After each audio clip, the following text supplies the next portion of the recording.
For nearly 80 years, global trade has been the engine of prosperity.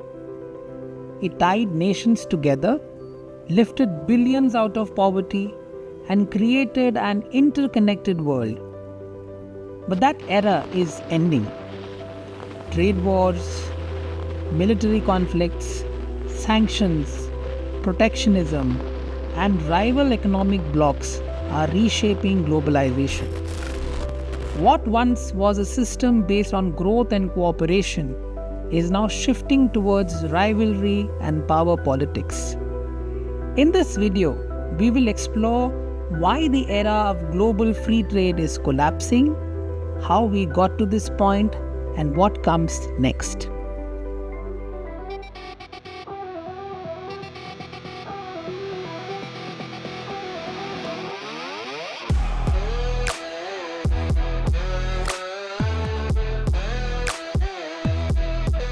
The modern global trade order was born in 1944 at a quiet resort town called Bretton Woods in the US state of New Hampshire.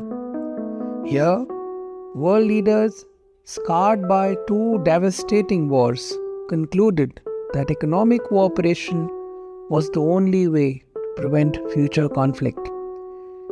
The United States, emerging as the undisputed superpower, took the lead. It designed institutions such as the International Monetary Fund and the World Bank, which would stabilize currencies and finance reconstruction. Later, the General Agreement on Tariffs and Trade, what would become the World Trade Organization, laid down the rules of commerce. The system was straightforward. America provided the security umbrella, kept its markets open, and guaranteed free navigation of the seas. In return, its allies aligned economically and politically with Washington. This bargain created the conditions for what many would call a golden age of trade. But like all systems, it had its limits. The first post-war decade focused on rebuilding. In Europe, the Marshall Plan pumped billions of dollars into shattered economies, allowing industries to restart. In Asia, Japan embraced an export-oriented model, beginning with textiles and light manufacturing.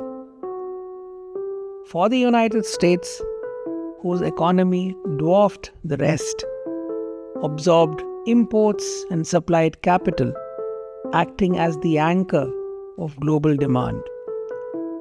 Trade was modest by modern standards, but its steady rise sets the tone for decades to come. The 1960s brought deeper integration. Europe created the European Economic Community, knitting its economies together to prevent another war. Japan's industrial transformation accelerated. Automobiles, steel, and electronics powered its rise as a manufacturing giant. The 1970s were turbulent. Two oil shocks triggered by Middle Eastern conflicts quadrupled energy prices. Inflation soared, and Western economies entered stagflation.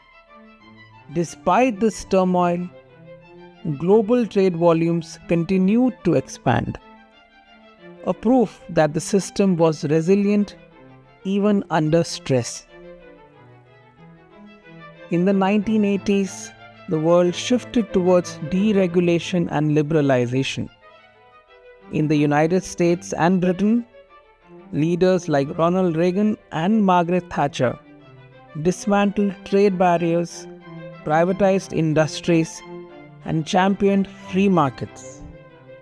In East Asia, the so-called Asian tigers, South Korea, Taiwan, Hong Kong, and Singapore, industrialized rapidly, exporting ships, semiconductors, and consumer goods. But not all regions prospered. Latin America was hit by a crushing debt crisis, while Africa remained largely on the margins of globalization. Globalization was deepening, but unevenly distributed. The 1990s marked the high tide of optimism. With the collapse of the Soviet Union, the United States stood unchallenged. Free trade became the dominant ideology. The World Trade Organization was established in the year 1995. China opened its economies while Eastern Europe integrated into Western supply chains. Meanwhile, the digital revolution began, accelerating trade not just in goods but in services and knowledge. For many, this seemed like the end of history. Globalization appeared permanent and unstoppable. China's entry into the World Trade Organization in 2001 transformed global trade. Factories shifted eastward at a breathtaking pace, making China the workshop of the world.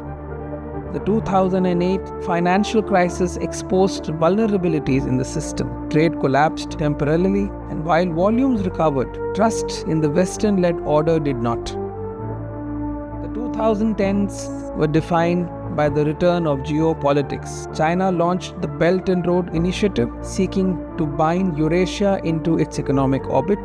The United States shifted from integration to confrontation, imposing tariffs on Chinese goods and challenging Beijing's rise. The World Trade Organization weakened as disputes went unresolved. Populist movements across the West, Brexit in Britain, America First in Washington, signaled that the political consensus behind free trade had eroded. Today, global trade stands at a crossroads. Supply chains are under pressure from pandemics, wars, and sanctions. Nations are rethinking their dependencies, reshoring critical industries, building regional trade blocs, and prioritizing security over efficiency. The South China Sea, the Taiwan Strait, the Red Sea, all are now potential flashpoints that could disrupt global commerce. The world is drifting away from the single US-led system born at Bretton Woods. Instead of one unified system, we may see parallel blocs, one led by the United States and its allies, another centered on China and India, and perhaps smaller regional groupings. For businesses, this means shorter regional supply chains. For governments, it means choosing sides. And for the ordinary people, it could mean higher costs and slower growth. Global trade is not disappearing, but the era of frictionless globalization is over. What comes next will be more contested, more political, and more uncertain.